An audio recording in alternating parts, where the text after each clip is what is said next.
you beautiful people. I'm Barrett Perlman. I'm a psychedelic guide and five-dimensional healer. And today I want to talk to you about 5 tips for physical harm reduction when taking psychedelics or psilocybin specifically. When it comes to your setting, it's very important to have given it some thought ahead of time. Now, not that harm will come your way just by having taken these, but by giving it some extra thoughts, you really get a chance to put up roadblocks and put yourself in a safe space so that harm cannot find you, right? So there are 2 primary concepts of set and setting developed by clinicians and psychedelic explorers, and this really pertains to the setting part, so your location. So the first tip is don't take medicine from someone who won't tell you what it is. I mean, it seems kind of basic, right? But there really are a lot of places around who won't tell you what you're taking. And no one is a bigger expert on your body and your mind and your psyche and what you need than you. So don't just fully trust fall into the arms of whatever shaman or medicine woman or drug dealer you found. Not a great idea.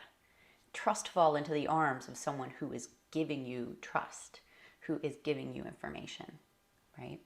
Physical harm reduction tip number 2, don't take a dosage that you can't find out what it is. Also sounds kind of basic, but I'm sure many of us have had that experience with marijuana edibles where you think you've taken a certain amount and you find out you've taken too much and it's just real bad, right? Not that psilocybin edibles are anywhere in comparison to that same scale of marijuana edibles, right, in consumption. But you have the right to know how much you're taking.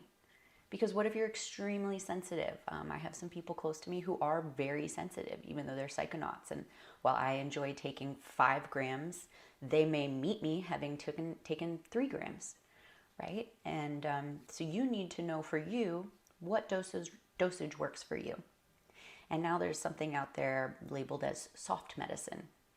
And soft medicine are these chocolate bars going around, for instance, or the microdosing pills, and they don't put the dosaging on the package.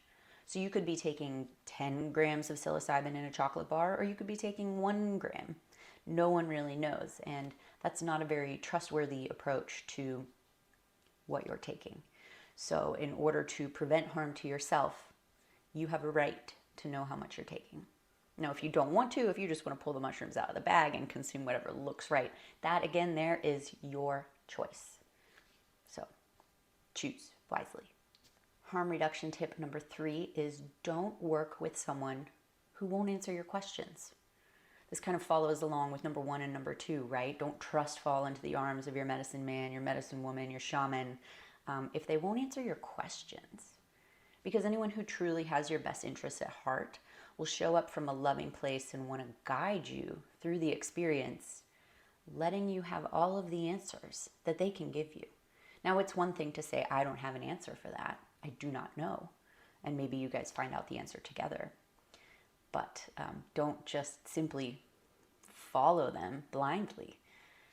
They should be able to answer you authentically and therein build your trust, because that person will have your best physical interests at heart. Like, they're not going to put you in harm's way.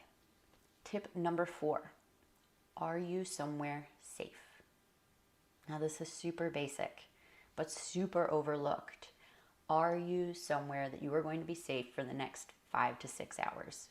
Now, what does safe really mean? It means somewhere where you're not probably going to have to be moved, right? That an emergency is very unlikely.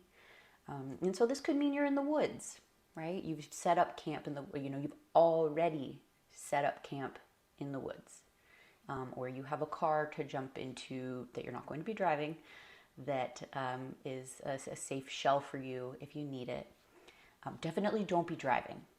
That is super not safe. You should not be moving places on mushrooms, especially if you're not an advanced practitioner with them, or any psychedelic, really. You should be somewhere that people are not going to come searching for you to find your problems or to fix their problems. make sure that, all of that's kind of at bay.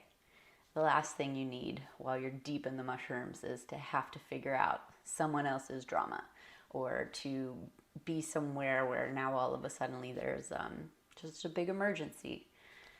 So pick your setting wisely. Make sure it's quiet. Make sure that you're putting your phone on silent or off, and you'll be basically uninterrupted for the next several hours.